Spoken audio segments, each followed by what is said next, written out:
안녕하세요, 로컬라이저 박병규입니다. 개원 야전 사령관 서비스를 이용하신 원장님 후기 중에 제가 되게 인상 깊었던 말이 하나 있습니다. 혼자서 개원을 준비했다면 어디서부터 시작을 했을지 정말 막막했을 것 같고 이렇게까지 준비할 게 많을 줄은 몰랐다인데요. 이 말이 예의상 하는 말이 아닌 게 개원은 단순히 병원 하나를 오픈시키는 일이 아니라 수십 개의 업무 프로젝트들이 동시에 돌아가는 종합 프로젝트이기 때문입니다. 실제로 저희가 개원 프로젝트를 하게 되면은 하드웨어 세팅만 하더라도 최소 4달 이상은 걸리거든요. 그래서 이 내용을 아무리 압축을 해도 유튜브 한 편에 전부 담을 수 없기 때문에 오늘은 개원 준비를 어떤 순서대로 어떤 생각을 하면서 준비해야 하는지를 대략적으로 한번 읊어드리려고 해요. 개원을 결혼에 비유하시는 분들이 많은데 두 번째 결혼하면 훨씬 잘할 것 같지만 처음 할 때 막막하더라도 결국은 한 번에 잘하는 게 가장 좋은 거죠. 이런 문제를 최소화하기 위해서는 맨 처음에 개원 준비를 하실 때 바로 개원 계획을 만들어 보는 거예요. 계획을 만들 때 가장 중요한 거는 디테일이 아니라 큰 틀을 만들어 보는 겁니다. 매출 목표를 얼마로 잡을지, 자기 자본과 대출은 어떻게 가져갈지, 단독 개원인지 공동 개원인지, 개원 시기를 언제로 할지, 특화 아이템은 어떤 걸로 잡을지, 어떤 상권에서 병원을 시작을 할지, 예상 평수랑 초기 인력은 최소 몇 명으로 갈지까지 이런 큰 틀을 먼저 그려놔야 되는데요. 이런 틀을 만들면서 동시에 해야 되는 것들은 각 항목별로 대략 얼마쯤 들겠다라는 비용 감각을 만들어 두는 것입니다.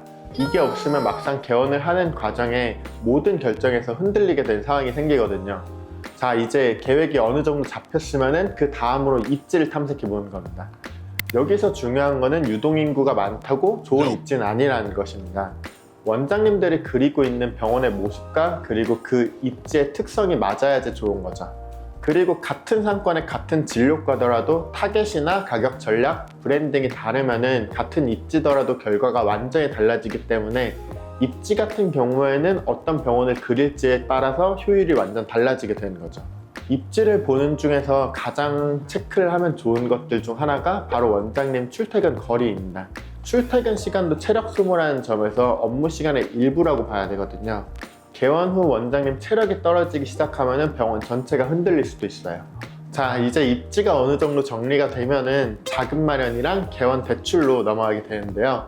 이 과정에서 사고가 가장 많이 나는 게 바로 부동산 계약입니다. 용도 변경 이슈로 병원이 들어오면 안 되는 자리인데 괜찮다라고 하고 계약을 하는 경우들이 실제로 꽤 많아요. 반드시 용도 변경 여부를 확인을 하고 안 될 경우에 계약이 해지가 가능하도록 특약을 걸어두시는 것들을 추천을 드리는데요. 이거 확인 안 하고 놓치게 되면은 개원 일정 자체가 무너지거나 다시 처음부터 진행해야 되는 불상사가 생길 수도 있어요. 그럼 입지가 확정이 됐다면은 인테리어 비용이랑 의료기기의 범위, 인력 규모의 윤곽이 보이기 시작하는데요. 이 기준에서 전체 예산을 다시 한번 디테일하게 짜야 됩니다. 제 경험상 원장님들이 지금 머릿속으로 생각한 그 금액보다 실제 개원은 약 1.2배 정도 더 들어간다고 보시면 됩니다. 임대료, 인테리어, 의료기기, 인건비, 각종 부대 비용을 항목별로 정리하는 게 좋고요. 대출 같은 경우에는 시기별로 조건이 가장 좋은 금융상품들이 어느 정도 정해져 있기 때문에 뭐 인맥이 있다고 해서 획기적으로 조건이 좋아지는 경우들은 거의 못 봤어요. 그래서 금융기관의 선택이랑 대출 신청, 서류 제출, 대출 실행까지 차분하게 진행을 하셔야 되고요. 이제 대출이 어느 정도 해결될 쯤이면은 인테리어 계약을 하러 다녀야죠. 이 부분은 병원의 형태나 병원의 모습에 따라서 인테리어 회사 선정과 견적, 완공 시기가 크게 달라지게 되는데요. 보통 100평 기준으로 따지면은 완공일 기준으로 약 6주에서 7주 정도만 완공되는 경우들이 많습니다. 다만 여기서 주의해야 될 점은 병원 인테리어는 규제랑 과별 특성들이 각각 다르기 때문에 경험 없는 업체랑 진행을 하게 되면은 하다가 문제들이 생겨요. 뭐 규제에서 문제가 생길 수도 있고, 그리고 또 인테리어 도면이 바뀔 수도 있고, 또 의료기기 들여놓고 가전기구 들이다 보면은 인테리어 도면 수정들은 되게 잦은 일이거든요. 이런 것들을 줄이려고 하면은 인테리어 회사가 경험이 많은 게 좋겠죠. 이건 실제로 인허가 문제로 일정이 몇 주에서 몇 달씩 밀리는 것들도 제가 본 적이 있어요. 이 기간 동안 발생하는 거는 고정비 손실이 생각보다 많이 치명적이에요. 그리고 의료기기 계약도 인테리어랑 같이 반드시 병행하는 게 좋은 게 장비 세팅에 따라서 인테리어 구조가 달라지는 경우도 있고 최근에는 개원하는 병원들이 많다 보니까 납품 일정이 밀리는 경우들이 많아서 계약은 빠르게 하는 게 좋습니다. 의료기기 업계 같은 경우에는 견적서만 보고 판단하기 굉장히 어려운 구조로 되어 있어요. 의료기기 업체 계약서는 되게 장난질 치기가 되게 쉬운 영역이거든요. 계약한 스펙이랑 다른 장비가 올 때도 있고 새 기계라고 했는데 중고가 오는 경우들도 실제로 몇 번 봤었거든요. 그러니까 꼭 업체 평판을 확인을 하시고 비딩을 거치시는 것들을 추천을 드려요. 그리고 또 함께 하면 좋은 게 세무랑 노무를 미리 결정하는 게 좋아요. 세무는 개원 이후부터 비용을 발생하다 보니까 미리 계약을 한다고 해서 비용이 더 드는 게 아니거든요. 대출 과정에서 필요한 사업계획서 작성이나 사업자 등록, 사업용 계좌랑 카드 발급하는 거, 개원 전 비용 처리까지 도움을 받을 수 있는 것들이 많으니까 세무는 무조건 빨리 계약하는 게 좋고요.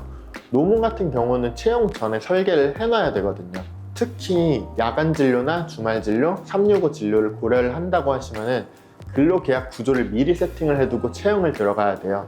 안 그러면 나중에 채용 후에 분쟁으로 이어질 가능성이 매우 커지거든요. 다음은 마케팅인데 마케팅 역시 가능한 빨리 시작하는 게 좋습니다. 원장 개인의 브랜딩은 결국 시간이 걸릴 수밖에 없는 작업인데 원장님 브랜딩도 안 되어 있는데 배포형 광고만 집행해가지고 어디 뭐 지하철에다가 붙이고 그리고 파워링크 걸고 뭐 이런 것들 하게 되면은 효율이 말도 안 되게 떨어지거든요.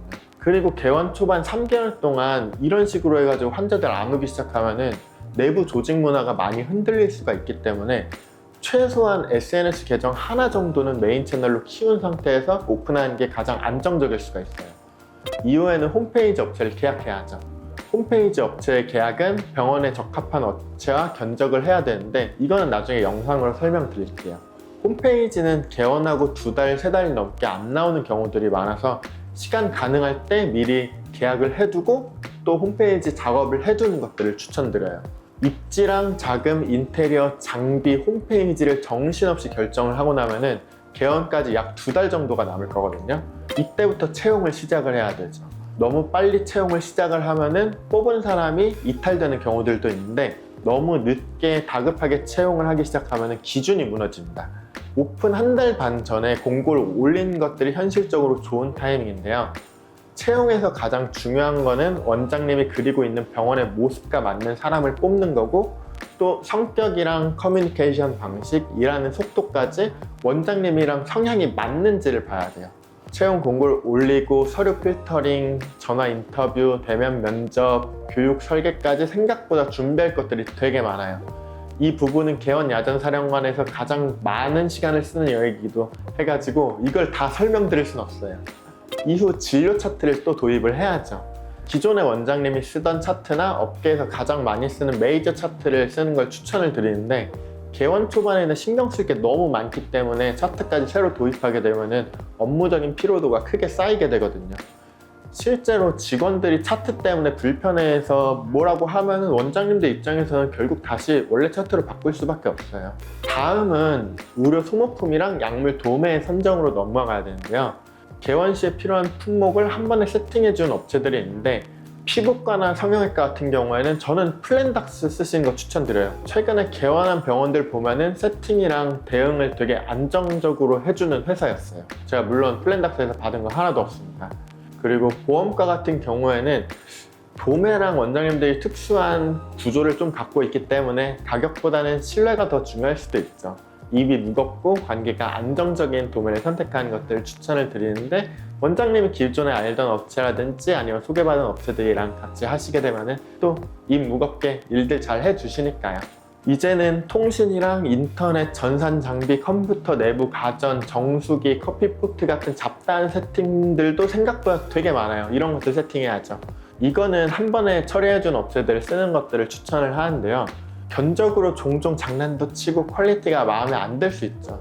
그런데 이거 하나하나 비교 견적 내서 진행하는 것들도 되게 힘든 작업이고 납품 일정 관리하는 게 되게 힘들어요.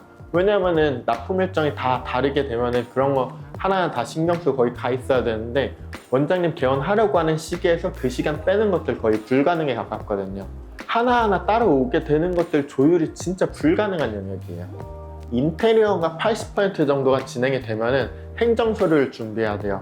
의료기관 개설 신고, 각종 증명서 발급 신청이나 뭐 요양기간 번호 신청 같은 것들을 진행을 해야 되는데, 처음이다 보니까 어렵게 느끼겠지만 그 관할 보건소나 심평원에 문의하면은 되게 친절하게 알려주다 보니까 설명 들으면서 하시면 되게 금방 해요. 원장님들이 전화해서 물어보면은 다들 친절하게 알려주시거든요. 보험가 같은 경우에는 의료기기 등록 같은 절차들이 있는데, 이건 보통 의료기기 업체에서 도와주시니까 걱정 안 하셔도 돼요. 카드 단말기 같은 경우도 비딩을 한번 해보는 게 좋아요. 업체별로 수수료 0.6% 정도까지 차이가 나는 것도 봤는데, 매출 10억 기준이면 600만 원 차이가 나는 거거든요. 한번 세팅을 하고 나면은 카드 단말기 같은 경우는 잘 안 바꾸는 영역이라서 비교를 하고 업체를 선정하는 게 좋아요. 마지막으로 원내 게시물이라든지 동의서, 안내문, X배너, 직원 교육 자료들을 준비를 해야 되는데요. 직원 온보딩 교육을 진행을 해야 되는데, 초반 온보딩을 제대로 안 잡아두고 직무를 들어가게 되면은 조직 기강이 흐트러지고 그 여파 같은 경우에 몇 달간 이어지게 되죠. 행정 물품이나 자잘한 소모품들은 직원 출근 이후에 다 같이 의견 모아서 구매해도 되는 영역이고요. 개원 준비를 하기 전에는 그냥 뭐 개원하면 되겠지 정도로 생각할 수도 있는데, 막상 개원을 시작하고 나면은 이게 여러 가지 프로젝트들이 동시다발적으로 진행을 해야 돼요. 개원은 단순하게 병원을 여는 게 아니라 동시다발적으로 여러 가지 프로젝트들을 한 번에 집행을 해야 되는 사업이라고 생각하시면 됩니다. 이 관점에서 접근하시는 게 원장님들이 개원을 하시면서 마음을 좀 덜 다치실 것 같아요. 이상으로 로컬라이저 박병규였습니다. 구독과 좋아요 부탁드립니다.